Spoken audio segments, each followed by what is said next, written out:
Jadi spirit Islam itu datang membawa kedamaian, kemerdekaan, dan kesejahteraan untuk semua.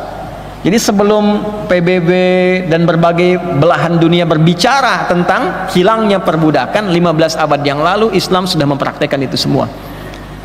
Ya, dan diantara nanti cara-cara untuk menghilangkan perbudakan itu secara bertahap dalam pergantian zaman, itu diantaranya dengan pengasuhan, pembebasan, dan ada pada nilai-nilai pendidikan. Itulah nanti yang dialami oleh Al-Hasan Al-Basri.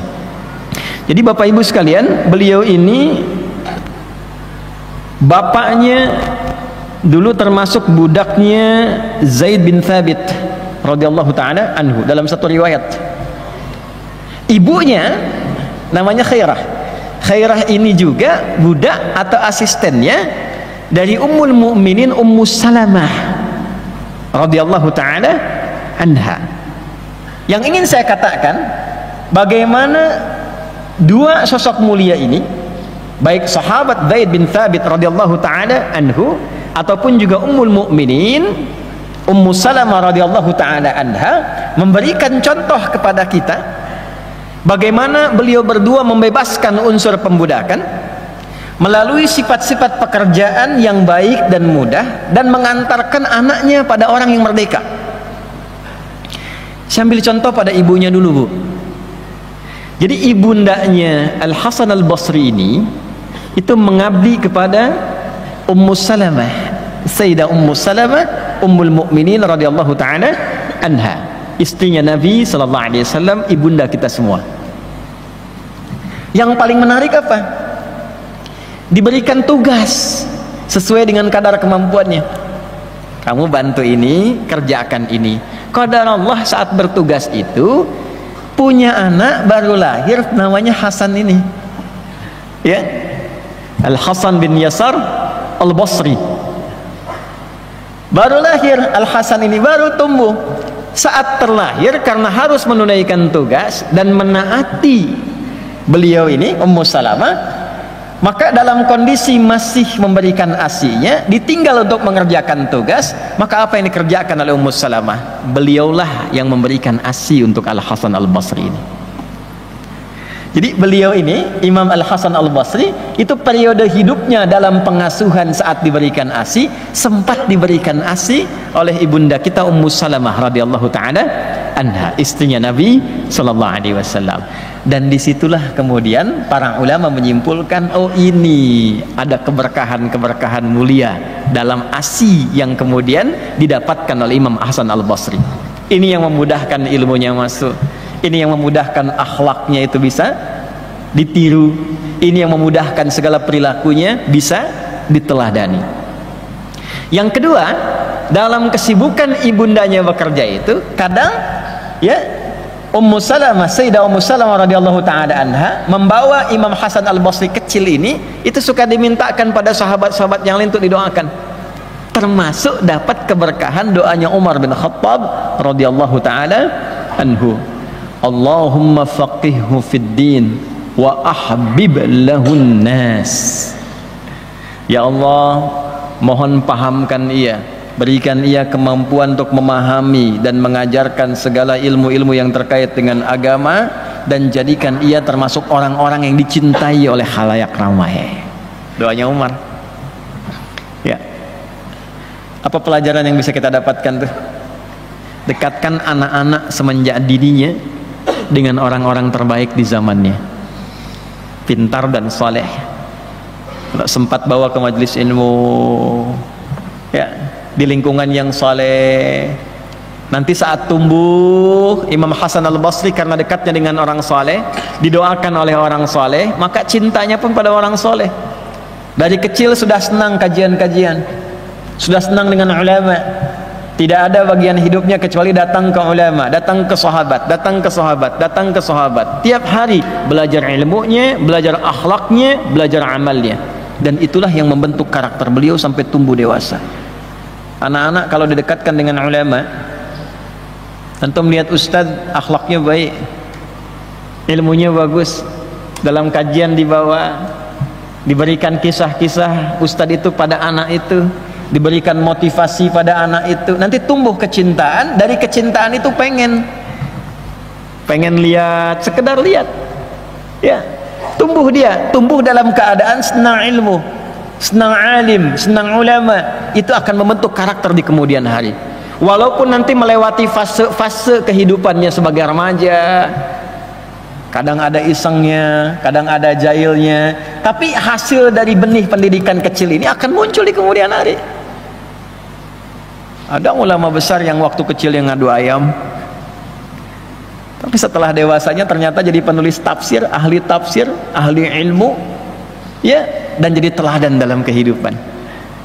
Saya tidak sebut namanya, cari sendiri aja. Itu banyak tuh. Jadi kalau dari kecil kita siapkan demikian, itu tumbuh dewasanya. Nggak apa-apa kajian bawa anak-anak, ya, maka fasilitasi tempatnya tuh. Lazar tuh, ibu yang bawa anak, kira-kira anaknya diam di sini, anaknya senang bolak-balik, silahkan di sini, asal ibunya yang bukan bolak-balik gitu. Saya dulu pernah mengajar itu, ada anak yang waktu saya ngajar dorong-dorong kursi, udah bosan kursi, kotak infak didorong. Kotak infak gini. Orang tuanya kaget, jemaah mulai melirik karena ada suara bunyi. Saya bilang biar aja dulu, tuh dunia anak-anak. Yang paling menarik apa? Begitu saya tanya, dia bisa mengulang apa yang saya sampaikan, yang belum tentu bapaknya bisa ngulangin. Tuh Pak, Bu ya. Nah ini kondisi yang dialami oleh Imam Hasan al-Basri. Jadi tumbuh di tempat yang baik, dalam lingkungan yang baik, dirawat, dididik oleh orang-orang yang terbaik, sehingga walaupun beliau tidak sezaman dengan Nabi, tidak pernah menatap Nabi SAW, namun beriman kepada Nabi, maka beliau hidup di zaman sahabat, bertemu dengan sahabat-sahabat Nabi, dirawat bahkan oleh satu di antara istri Nabi SAW, termasuklah beliau pada golongan tabi'in yang mendapatkan langsung ilmu dari sahabat, akhlaknya sahabat, perawatan sahabat, sehingga memiliki DNA yang baik dari keilmuan seperti DNA ilmunya para sahabat dan akhlak mereka. Tidak menetap hanya di Madinah, kemudian beliau berkelana dari Madinah, kemudian sempat ke Kabul, sekarang jadi ibu kotanya Afghanistan, sempat di Khurasan, lalu saat tumbuh dewasa beliau menetap di Basrah itu di Irak sekarang, ya, sampai meninggal dunia. Maka dikenallah kemudian dengan nama terakhir menetapnya dari Basrah, tumbuh berkembang dewasanya, maka dikenal dengan Al-Basri. Nah, jadi Al-Basri ini bukan lahirnya di Basrah, lahirnya di Madinah, tumbuh dewasa, mengajar sampai wafat di mana, di Basrah, maka dikenal dengan Imam Al-Hasan Al-Basri. Jika Anda tanya di era beliau pada siapapun yang hidup, maka kesimpulannya tidak ada para ulama di zamannya yang lebih alim dari beliau, yang lebih soleh dari beliau, yang lebih berilmu dari beliau. Ini pujian ulama, ya, pujian itu untuk mengukuhkan kredibilitas dan kemuliaan ilmu dan akhlaknya, bukan ingin mengangkat lebih dari yang lain. Tentu yang lain pun banyak yang pintar, banyak yang hebat, tapi untuk menunjukkan bahwa ini orang mulia. Maksudnya apa? Nanti secara sanad dia tidak bermasalah, ya, itulah yang diambil ilmunya. Karena itu Syekh Hasim mencantumkan di kitab ini karena sosoknya tidak bermasalah, ya, semua amalnya, semua ilmunya, semua jenis pelajarannya, maka siapapun yang lihat mengerti, oh ini berkesesuaian dengan hukum Allah, dengan ridha Allah, inilah sesungguhnya yang diajarkan Nabi SAW. Maka semua menyimpulkan radhiyallahu ta'ala anhu. Nah, inilah sanad namanya. Maka penting dari siapa Anda belajar, itu akan membentuk karakter. Anda belajar dari guru yang pemarah, Anda akan jadi pemarah. Anda belajar dari guru yang lembut, Anda akan jadi lembut. Anda belajar dari guru yang senang bertengkar, Anda akan senang bertengkar. Anda belajar dari guru yang mulia akhlaknya, Anda ikut mulia. Nah, itu sanad namanya. Maka dari itu para ulama memasukkan bagian ini satu dari 4 hal, 4 pokok yang pernah saya sampaikan itu. Wala yata'allamu illa mimman takammalat ahliyatuhu wa dhaharat diyanatuhu wa tahaqqaqat ma'rifatuhu wa ishtaharat siyanatuhu. Ingat ya kata Imam Nawawi, tidaklah seorang murid itu belajar kecuali dari sosok guru yang punya 4 kualifikasi. 1, pakar di bidangnya, belajar tafsir ke ahli tafsir, lihat sanad tafsirnya. Yang kedua adalah kokoh agamanya, Dia juga sholatnya bagus, tilawahnya bagus, kelihatan bagaimana dia beragama dengan baik. Yang ketiga, ma'rifatnya dalam, dia kenal dirinya, dia kenal Allah, dia tahu bagaimana menjaga lisannya, ya, dia nggak mungkin keluarkan fatwa yang tidak Allah kehendaki, ya. Kemudian yang keempat itu baik akhlaknya, bisa ditiru, jadi tidak menjadi fitnah. Ya, pantas belajar dari Ustadz Fulan, kelakuannya begini, nah jadi fitnah. Jelas ya?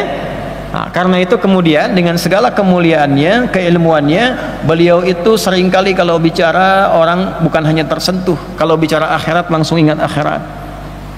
Melihatnya banyak orang taubat, banyak orang belajar dari beliau menjadi ulama. Di antaranya Imam Al-Qatadah, ya, radhiyallahu taala anhu. Itu beliau belajar dari Imam Al-Hasan Al-Basri. Di antara catatan-catatan yang didokumentasikan oleh para ulama terkait dengan aspek pencarian guru yang baik dari pengalaman Imam Hasan Al-Basri, dicantumkanlah kemudian oleh para ulama, dikutip oleh ulama setelahnya, dan Hadratus Syekh Muhammad Hashim bin Asy'ari mengambil satu bagian catatan itu, dituangkan dalam kitabnya, dan ini yang tadi kita bacakan. Apa kata Imam Al-Hasan Al-Basri, sosok yang diasuh oleh istri Nabi sallallahu alaihi wasallam, sosok yang diasuh oleh para sahabat, didoakan oleh para sahabat, didoakan oleh Umar bin Khattab radhiyallahu taala anhu. Di antara wasiat atau pesan kuat beliau bagi para penuntut ilmu yang ingin mencari guru, perhatikan kalimat berikut. Qala, beliau menyampaikan, uqubatul ilmi, sungguh hukuman bagi ilmu itu, mautul qalbi, ialah wafatnya hati, matinya hati. Nah, jadi ada nastapa ilmu, ilmu yang nastapa, ilmu yang terhukum, ya, punya ilmu tapi terhukum. Awas tuh. Jadi ada ustad-ustad, ada kiai dalam tanda petik, ya, ada habib dalam tanda petik, para pengajar-pengajar, nih guru-guru di sekolah juga masuk nih. Oh, hati-hati ya. Pokoknya yang dititipi ilmu buat ngajar. Ada yang hatinya mati, yang ilmunya terhukum. Dia punya ilmu, ngajar, tapi hatinya mati, ilmunya terhukum. Nah, ini kurang layak untuk diambil ilmunya. Kurang layak untuk diambil ilmunya. Apa yang dimaksud dengan matinya qalbu itu sehingga ilmunya terhukum? Faqila lahu ma mautul qalbi, maka dikatakan pada beliau, ditanyakan, apa yang dimaksud dengan matinya hati dari seorang pengajar ilmu itu? Qala, beliau menjawab, talabud dunya bi'amalil akhirah.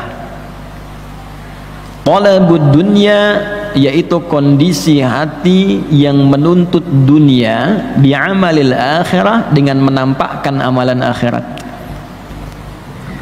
Yaitu munculnya ustad-ustad, guru-guru, para kiai dalam tanda petik, ya, saya kasih petikan itu karena nama ini sejatinya tidak layak dengan apa yang disampaikan dalam keterangan ini, ya. Para ustad, para guru, para habib, para kiai, misal dalam tanda petik mautul qalbi, yang hatinya mati, ilmunya terhukum, karena ternyata orientasi mengajarnya itu bukan mencari akhirat, menuntut dunia. Cuma yang ditampakkan amalan akhirat. Kayaknya ngajar Quran, tapi ternyata yang dicari tarifnya. Ustadz, ini nanti mau ada akad nikah nih, bisa nggak Ustadz ngaji? Boleh, ya.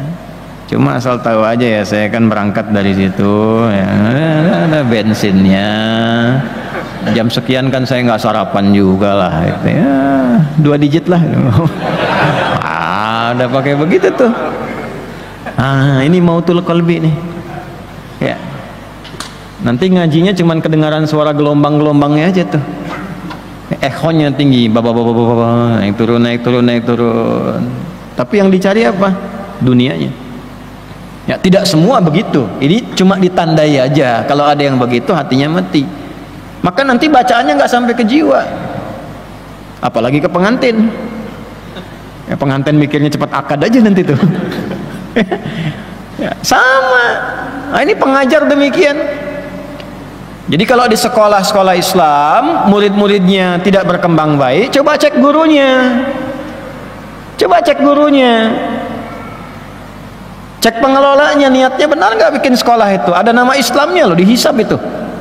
Hisab di hari kiamat. Anaknya berislam nggak tuh anak didiknya? Jangan-jangan SPP-nya aja makin besar. Jangan-jangan guru yang datang pun datangnya mencari amplopnya saja. Ngajar di mana? Sekian, gajinya berapa? Tuh. Sementara dia yakin rezeki sudah diatur oleh Allah. Ya, ini saya tidak bicara di level biasa, saya level pengajar. Bicaranya di level pengajar. Kalau sudah orientasi gurunya, ustadznya, pengajarnya hanya mencari dunia, maka ilmunya tidak akan berkah. Itu yang tidak memberikan pengaruh ke hati, ke jiwa-jiwa anak didiknya. Coba cek sekolah itu. Sholatnya bagaimana anak-anak itu? Kenal Allah enggak? Ngajinya bagaimana? Jadi kalau ada perkembangan anak tidak seperti yang diharapkan, yang dicek pertama kali bukan keadaan anaknya. Yang pertama, coba bagaimana cara guru mengajarnya. Bagaimana niatnya. Ustadz juga sama di masjid-masjid ini. Ya, coba lihat berapa keberkahan yang bisa diberikan oleh Allah kepada murid-muridnya. Salah satu yang harus penting untuk diupayakan adalah ini, mengembalikan niat kepada amal akhirah wa talabul akhirah. Nah ini. Nah, jadi kalau misalnya Anda menemukan orang-orang yang mengajar belum apa-apa bicaranya sudah dunia, itu hatinya sudah mati. Ilmunya terhukum. Bagaimana Anda bisa belajar dari sosok yang ilmunya pun terhukum? Hatinya mati. Tapi yang ditampilkan tuh performance-nya seperti akhirat. Pakaiannya pakaian akhirat, bicaranya tentang akhirat. Padahal di hatinya pencarian dunia.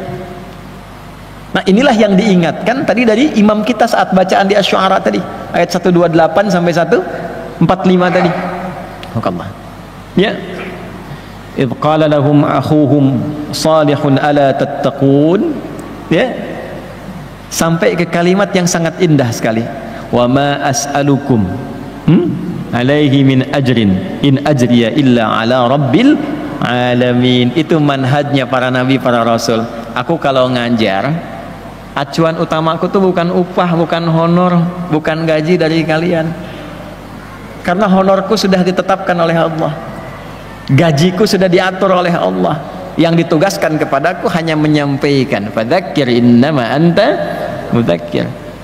Yang suka baca Yasin tuh kan manhaj para nabi, rasul, diteruskan pada orang-orang soleh yang baca Yasin tuh ayat 20 sampai 21 itu. Masih ingat gak?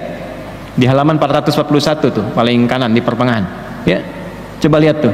Waja'a min aqsal madinati rajulun yas'a qala ya qaumi ittabi'ul mursalin. Teruskan, ittabi'u man la yas'alukum ajran wa hum muhtadun.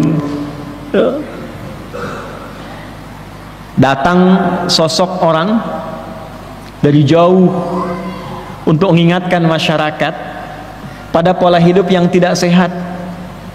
Susah diingatkan orang yang baik-baik, yang lurus-lurus, tapi hobinya memang kadang-kadang ngundang orang-orang tapi nggak jelas, cuma buat tertawa kadang-kadang, cuma buat pamer bahwa saya bisa ngundang si fulan, buat rame gitu kan. Maka diberikan standar, ya qaumi ittabi'ul mursalin, ya kaumku ikutilah orang-orang yang diutus ini, sosok-sosok yang diutus ini. Ya, siapa tipikal orang diutus ini? Ittabi'u man la yas'alukum ajra. Kalau Anda ingin belajar, ingin ikut, bukan cuman ikut menuntut ilmunya, tapi menuntut akhlaknya, menuntut kepribadiannya, mengamalkan amal soleh yang bisa Anda teladani itu. Coba cari man la yas'alukum ajra. Orang yang sedang mengajar pun dia tidak pernah kepikiran tentang materi duniawi. Yang dia pikirkan bagaimana Allah ridha, yang dia pikirkan bagaimana ilmu sampai, yang dia pikirkan bagaimana amal bisa terawat. Wahum muhtadun. Orang inilah yang mendapatkan petunjuk dari Allah Subhanahu wa taala. Nah, carilah sosok-sosok demikian. Ya. Ya bukan berarti DKM nggak memahami. Ya, Pak di sini itu nggak ada honornya ya Pak ya. Kalau mau ngajar Bapak ikhlas aja. Tidak begitu. Nah, ini kembali kepada personanya, pada pengajarnya. Nah ini poinnya. Kalau sudah seperti itu nanti rahmat Allah turun. Ya, rahmat Allah yang diturunkan pertama kali pada gurunya ini. Kalau rahmat turun, ilmunya berkah, berkah ilmu. Ya, kalau sudah berkah itu jadi solusi. Nah, tadi kan yang Yasin, yang Al-Kahf coba. Kalau Jumat kan ada yang Yasinan, ada yang Kahfian gitu kan. Coba ayat 65 itu. Saking berkahnya ilmu sosok Khadir. Ya. Sampai Nabi Musa diminta belajar kepadanya. Wajada 'abdan min ibadina atainahu rahmatan min indina wa 'allamnahu min ladunna ilma. Ada seorang hamba dapat rahmat dari Allah. Setelah rahmat itu dia dapati, diturunkan ilmu kepadanya. Jadi kalau orang dapat rahmat Allah itu biasanya satu dari tiga yang paling pokok. Satu, diampuni dosa. Dua, dimudahkan urusan. Tiga, ditambah pengetahuan. Yang diampuni dosa ada di Quran surah 39 ayat 53. Qul ya ibadiyalladzina asrafu ala anfusihim la taqnatu min rahmatillah innallaha yaghfiru dzunuba jami'an. Jadi kalau para pendosa ini nggak pernah putus asa dari rahmat Allah, dia minta kepada Allah turun rahmat Allah, semua dosanya diampuni, semua dosanya. Kan kita banyak dengar kisah Bu, ada seorang ibu saja perempuan kok bisa ngasih minum pada hewan yang sering dijauhkan, dihukumi najis. Ada anjing kehausan, saking hausnya sudah tak berdaya, diberi minum, dapat rahmat Allah, diampuni dosanya, jadi perempuan baik itu. Ya, banyak kisah ini disampaikan bukan jadi cerita, tapi jadi ibrah. Maksudnya apa? Seburuk apapun perilaku yang pernah dikerjakan di masa lalu, jangan pernah menyimpulkan tidak ada pintu untuk bertaubat, selalu terbuka. Jangan putus asa dari rahmat Allah. Begitu kemudian kita kejar itu, dapat rahmat, dosa diampuni, berubah hidupnya. Ya. Tidak ada orang yang tidak pernah salah. Sepanjang bukan Nabi dan Rasul yang bukan ma'sum, pasti punya latar belakang yang kelam, pernah salah. Bahkan Allah sangat mencintai orang salah yang mau taubat dibandingkan orang soleh yang tidak pernah merasa salah. Bikin status tuh. Ya. Nah ini balik ke sini. Ya, jadi kalau kita kembalikan ke dalam gambaran kita, satu itu dapatkan rahmat Allah. Yang kedua, kalau dapat rahmat itu hidup mudah. Maka yang dicari rahmat Allah. Kita makan, minum, cari rahmat Allah dari makanan itu, dari minuman itu. Berpakaian, cari rahmat Allah. Bagaimana mencari mendapatkannya? Rumusnya dari Nabi singkat. Kullu amrin dhi balin la yubda'u fihi bismillahirrahmanirrahim fahuwa abtar. Setiap perbuatan baik yang tidak dilekatkan dengan kalimat bismillahirrahmanirrahim. Rahman, pemilik seluruh rahmat di dunia ini. Rahim, pemilik seluruh rahmat di akhirat nanti. Nah, mau minum, khudh biyaminika ma yalik. Ini langsung saya praktekkan supaya mudah dipahaminya tuh. Ya, ambil dengan tangan kananmu yang paling dekat denganmu. Kata Nabi di Al-Bukhari gitu tuh. Ya, ini kan yang paling dekat sama saya tuh, sama antum masih jauh tuh. Ambil yang dekat nih. Samillah, sebut nama Allah. Bagaimana? Qul bismillahirrahmanirrahim. Katakan bismillahirrahmanirrahim, minum. Selesai, alhamdulillahirabbil alamin. Maka minuman ini ketika diminum dengan kalimat bismillahirrahmanirrahim, rahmat Allah turun di situ. Jadi energi positif. Dibawa baca Quran enak, dibawa sholat enak. Walaupun minumnya sedikit tapi rahmat Allahnya banyak, tercurah di situ. Yang kedua itu solusi mudah ditemukan di mana? Di Al-Baqarah. Ayat berapa? 157. Ulaika alaihim salawatum mir rabbihim wa rahmah wa ulaika humul muhtadun. Ada orang-orang yang dipuji Allah dan mendapatkan rahmat, diberi solusi, dimudahkan hidupnya, dibebaskan kesulitannya. Itu kesulitannya ada di ayat 155, dirinci 1, 2, 3, 4 dan seterusnya. Kesabarannya ayat 156, rahmatnya 157. Jadi kalau orang sering berusaha mendapatkan rahmat Allah, hidupnya ringan, itu maksudnya. Dijauhkan dari masalah yang sulit. Walanabluwannakum bisyai', kalian yang hidup aku akan uji dengan berbagai macam ujian. Minal khauf, gelisah. Udah gelisah tuh. Jam berapa ini nanti selesai kajian? Gelisah. DKM juga gelisah nih, mau persiapan akad nanti nih kalau. Nah, gelisah. Itu ujian tuh. Ada yang gelisah, cepat amat ya, tinggal 15 menit lagi kan. Gelisah tuh. Wal ju', mulai lapar. Berangkat jam 3 belum sarapan. Ini udah kelihatan wajah-wajah, habis ini sarapan di mana nih? Kayak jamaah yang punya UMKM tuh nggak apa-apa, kerjasama di depan. Yang punya bakso, punya bubur, depan. Ngaji dulu, keluar, dibeli, makan. Nanti untuk mampir di situ dari masjid sedekah ke masjid. Kalau kajian-kajian saya tuh yang punya dagangan makanan apa nggak apa-apa, tapi sambil ngaji. Ya ngaji yang betul. Saat ngaji dulu, jangan sambil dagang. Ngaji dulu, ngaji selesai itu. Setelah itu sedekah ke masjid, terisi semua, berkah semuanya nanti. Ya. Wa naqsi minal amwal, mulai berkurang harta. Awal bulan sekarang ya. Nah, nanti akhir bulan mulai terasa tuh. Wal anfus, ada yang sakit, kerabat meninggal. Wat thamarat, hasil kerja keras, kok yang ngambil orang lain, saya yang kerja dia yang ngambil, saya ikut tender dia yang dapat, dan seterusnya. Wa basyiris sabirin, berikan kabar gembira pada orang sabar. Kok ada ya orang dapat masalah malah gembira? Ya, pulang dari masjid keluar hilang sendal malah gembira. Masya Allah, sendal nggak ada ya. Tapi tetap dicari ya, kalau tidak dicari menggembirakan pencuri. Dia sabar itu bukan diam, mencari solusi dengan cara yang baik, cara yang tenang. Terima kasih ya Allah telah menitipkan ujian kepada saya, bukan pada hamba yang lain. Terima kasih memberikan kesempatan saya untuk mendapatkan rahmat-Mu. Dia tahu rumusnya. Begitu kalimat itu keluar, perhatikan kalimatnya. Alladzina idza asabathum musibah qalu inna lillahi wa inna ilaihi turun. Ulaika alaihim salawatum min rabbihim wa rahmah. Dipuji oleh Allah, dapat rahmat. Pengertian terbaliknya, nah ngaji fikihnya begitu, mafhum mukhalafahnya, orang yang sering cari rahmat Allah, sering cari rahmat Allah, diringankan ujian hidupnya, seakan gak punya masalah.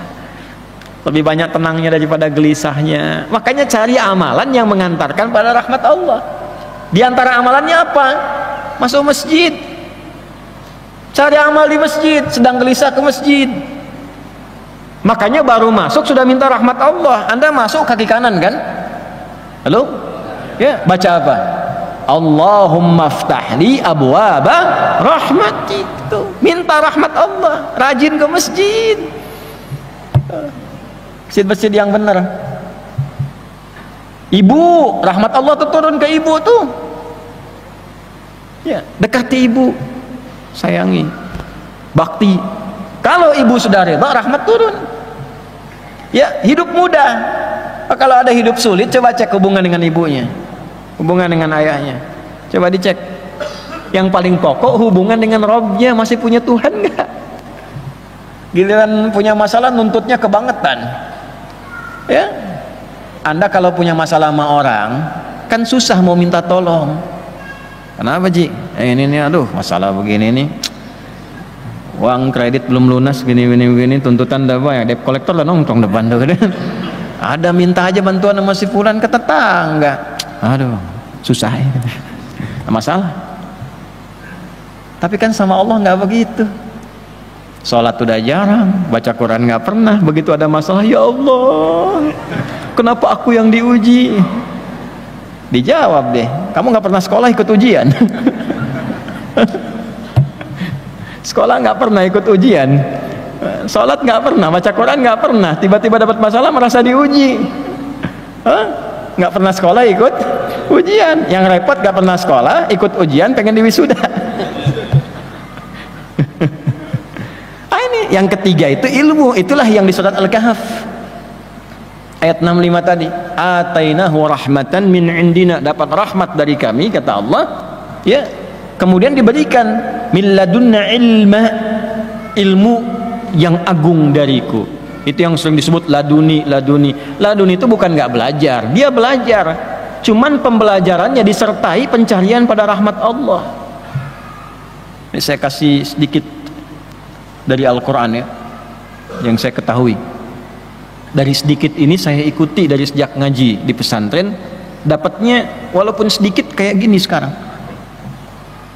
Itu rumusnya di Quran surah kedua ayat 282. Di ujung ayatnya, wattaqullah wa yu'allimukumullah.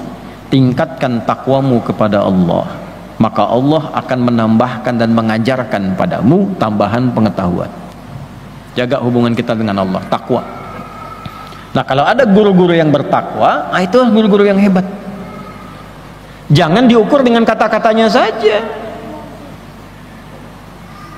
Ukur ilmunya, ukur keagamaannya, ukur akhlaknya, ukur ma'rifatnya.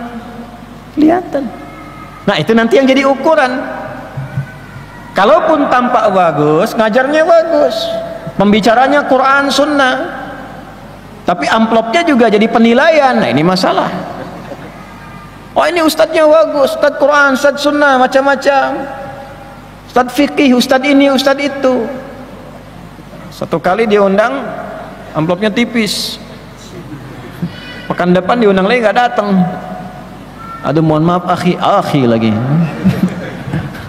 Ya. Dicek-cek ternyata di hatinya tertulis tuh pencariannya. Oh, ini dia. Kalau tipis tuh dhaif kata dia tuh. Tebal sahih. Tipis tapi banyak sahih li ghairihi. Nah, ini masalah. Nah, ini mautul qalbi. Yang kedua, cari popularitas. Hati-hati. Hati-hati. Ya, dia nggak peduli misalnya dengan amplop, nggak peduli dengan bayaran, tapi popularitas banyak dicari. Takut kalau kehilangan jamaah, bikin ekosistem sendiri. Ya, kalau ngaji itu harus ke dia aja, ke orang lain nggak boleh. Takut nanti beda, takut nanti tercemar, takut kena syubhat.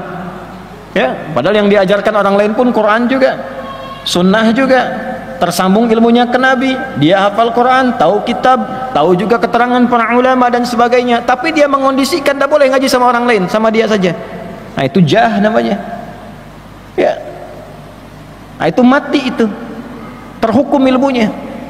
Yang bahaya tuh begini, yang bahaya ketika dia salah menyampaikan pendapat di lingkungannya dan dia mencegah muridnya mengaji kepada guru lain yang memungkinkan tahu tentang jawabannya, maka terputus di situ sanad ilmunya, bisa salah dalam amalnya.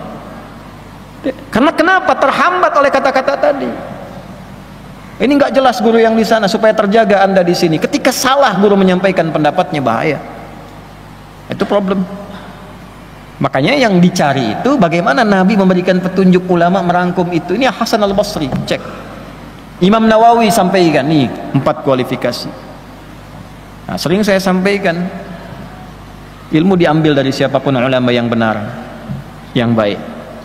Kalaupun ada hal-hal yang kurang sependapat dengan itu, misal bisa jadi karena kurang pengetahuan, kita belum sampai ke situ, atau yang kedua kita kurang cocok dalam mengamalkan itu. Nah, jangan kemudian dihambat itu dengan kesimpulan-kesimpulan yang tidak baik. Itu nanti ada pembahasan dalam bab yang kedua, khusus untuk siapa? Untuk penuntut ilmu. Nanti kita akan belajar itu. Itu dalam pembuka sudah disebutkan langsung bagaimana ciri penuntut ilmu yang diberkahi. Sekarang kita belajar ciri pengajar pengetahuan yang diberkahi oleh Allah Subhanahu wa taala. Jadi yang pertama, kondisi hati seseorang yang mati itu ketika pengajarannya diikat oleh unsur duniawi. Ya. Bahasa tegasnya kalau dalam Quran tuh ginilah, wala tamnun tastakthir. Jangan engkau berusaha memberi orang lain dengan pengajaranmu, dengan ilmu yang Allah titipkan padamu, dengan berharap kompensasi dunia yang dinilai olehmu lebih banyak. Tastakfir itu minta lebih. Baru ngajar sekali udah minta naik gaji. Lihat? Gajinya berapa? Datang, baru masuk, Pak, saya ngajarkan anak-anak gampang pahamnya tuh. Kalau besok nggak naik gaji saya nggak mau saya ngajar lagi. Wala tamnun tastakthir. Itu hal yang pertama. Jadi kalau Anda ngundang orang yang dalam tanda petik disebut ustadz itu sudah minta tarif di awal, udah coret. Coret. Karena yang bersangkutan sifatnya dicoret oleh para ulama. Coret. Mautul qalbi, uqubatul ilmi. Ini ilmunya terhukum. Nanti kalaupun datang, ilmunya diikat dengan tarifnya, segitu aja. Anda bisa ketawa saat itu, tenang saat itu, habis itu muncul lagi masalah, nggak selesai jadi solusi. Gitu aja. Nggak ada manfaat. Ini yang nyampaikan bukan saya, ya, dari isi kitab. Makanya ulama-ulama ini kembalilah ke jalannya yang betul itu. Jadi ahli kitab, jangan jadi ahli proposal. Ya, jadi ahli kitab. Makanya di Timur Tengah biasanya ulama-ulama itu dirawat oleh negara. Kalau kita itu Kementerian Agamanya mendata para ulama-ulama sampai ke masjid-masjid muadzinnya digaji. Ya, karena zakat umat Islam di Indonesia ada dana abadi umat dan sebagainya. Ya, kerjasama dengan Basnas, masukkan ke satu bagian itu untuk ulama-ulama mengajar, ustadz-ustadz supaya kesejahteraannya meningkat. Jadi begitu mengajar karena sudah sejahtera, sudah bagus, nggak mikirin lagi duniawi. Di Timur Tengah begitu. Saya waktu diangkat jadi amin khutbah di Tripoli, diberikan gaji, berikan honor, dan nggak pernah terpikir tuh ulama-ulama itu nggak pernah terpikir. Makanya ustadz-ustadz, dai-dai yang datang dari luar, ada biasa-biasa yang dari Mesir, Al-Azhar datang mengajar ke sini, beberapa dari syekh-syekh itu suka bingung di Indonesia. Ya, karena habis ngajar diamplopin. Malah bingung. Nah, kadang-kadang kebingungan itu jadi musibah. Karena setan ikut di amplopnya itu. Begitu ngajar tempat lain nggak ada amplop, setan masuk. Sini nggak ada amplopnya. Nah, ini yang bahaya. Jelas? Paham? Nah, yang kedua sebagai bagian dari akhir penutup adalah tolabul jah, mencari popularitas. Nah, ini diingatkan di dalam surah yang sangat disukai dan jadi favorit Nabi sallallahu alaihi wasallam. Fadzakir innama anta mudzakir lasta alaihim bimusaitir. Di surah Al-Ghasyiyah, pasangan Al-A'la biasa dibacakan dalam subuhnya Nabi sallallahu alaihi wasallam selain surat-surat yang beliau biasa baca di lainnya. Ya, salah satunya ini Al-Ghasyiyah. Nabi selalu mengingatkan dirinya dengan surat ini. Muhammad, ingatkan orang, tugasmu hanya untuk mengingatkan, bukan menguasai orang lain, bukan memonopoli sesuatu. Ustadz juga sama, Nabi aja diingatkan apalagi ustadz. Adi, tugasmu hanya menyampaikan, bukan monopoli jamaah, memaksa jamaah. Jangan ngaji sama orang ya. Itu sama siapa Ustadz? Sama jin. Oh enggak, ngajinya di sini aja. Tidak boleh. Silahkan lepaskan. Ya, satu kali saya tutup dengan kisah, hingga 1 menit kita selesaikan karena kami pun mesti berangkat juga. Ya, ada seorang penuntut ilmu datang pada syekhnya. Syekh minta izin, ada ustadz itu kiai baru, jamaahnya agak banyak, saya pengen ngaji ke situ, pengen tahu apa yang diajarkan. Syekhnya bijak, oh iya berangkat aja supaya kamu tahu. Begitu tahu 1-2 hari balik lagi. Kok kamu pulang lagi? Oh, bid'ah itu katanya. Bid'ah, Anda bayangkan tuh. Loh, dari mana tahu kamu bid'ah? Dimarahi sama syekhnya. Dari mana kamu tahu itu bid'ah? Berangkat dulu, dampingi dulu majlisnya, mujalasah fihi, ya, duduk kamu di situ 2-3 pekan, duduk dulu baru kembali lagi ke sini. Karena perintah syekhnya maka diikuti. Sepekan, 2 pekan belum balik, 3 pekan belum balik, 4 pekan belum balik, 5 pekan belum balik, sudah agak lama baru balik. Syekhnya tanya, kemana aja kamu? Ternyata sunnah juga nih. Ternyata sesuai dengan tuntunan Nabi, kata. Ini masa lalu orang-orang soleh, bukan kondisi sekarang, bukan. Dulu. Tapi dulu pun sudah ada suasana itu, makanya diingatkan oleh Nabi Shallallahu Alaihi Wasallam. Maka bagaimana cirinya supaya ilmu berkah, supaya muridnya juga berkah? Dari guru tadi yang disampaikan kita ikuti, kita cari dengan baik, lalu sambil mencari itu kita pun perbaiki diri. Jangan sampai gurunya sudah baik, muridnya yang tidak baik. Bagaimana mendapatkan ciri bagi murid? Nah, itulah materi di bulan depan yang insya Allah kita akan bahas. Ya, masuk pada al-babut tsani, bab yang kedua, supaya kita bisa belajar dengan adab, guru pun mengajar dengan apa? Adab. Materi ini menjadi penting karena sekarang ada sudah murid-murid yang sudah di luar batas nalar. Anak SMP memantau gurunya hanya untuk melecehkannya. Anak SD sudah bisa tahu caranya membunuh. Na'udzubillahi min dzalik. Allahu Akbar, guru mengingatkan sedikit, pulang ke rumah ceritanya dipukul, gurunya yang dipenjara, bapaknya yang kemudian mengerjai. Ini yang terjadi, masalah besar. Bully, ini kalau belajar ini bully selesai, bullying selesai. Ya, gurunya baik, muridnya baik, dan berkah kehidupannya. Insya Allah kita sempurnakan di bulan depan. Semoga Allah meridai kita semua, memberkahi kita semua, dan memberikan kita kesempatan untuk mendapatkan keberkahan dan rahmat Allah Subhanahu wa taala. Allahumma taqabbal minna innaka antas samiul alim wa tub alaina innaka antat tawwabur rahim. Allahumma barik lana fi ilmina wa fahimna ya Allah ma yanfa'una wa waffiqna li na'mala ma fahimna. Wa sallallahu ala sayyidina Muhammad wa ala alihi wa sahbihi ajma'in. Wa akhiru da'wana subhanakallahumma rabbana wa bihamdika nashhadu an la ilaha illa anta nastaghfiruka wa natubu ilaik. Wa akhiru da'wana alhamdulillahi rabbil alamin. Sebelum saya tutup dengan salam, 2-3 hari ini sampai hari Rabu akan dibuka peluang untuk kuliah ke Timur Tengah untuk tingkat S2 3 hari. Anda yang sudah punya ijazah S1, laki-laki atau perempuan, hafal Quran 30 juz, sudah ini dengarkan aja, hafal Quran 30 juz, bahasa Arab lancar, segera daftarkan. Hari ini insya Allah saya buka di Instagram nanti. Syaratnya 2 ini yang paling pokok. Daftarkan, insya Allah semuanya gratis, tiket gratis, berangkat gratis, dapat uang saku. Kalau sudah menikah dapat uang nafkah untuk selama belajar, ya, supaya bisa kembali lagi. Ya, nasrun minallah, fathun qarib, wallahu muwaffiq ila aqwamit thariq. Assalamualaikum warahmatullahi wabarakatuh.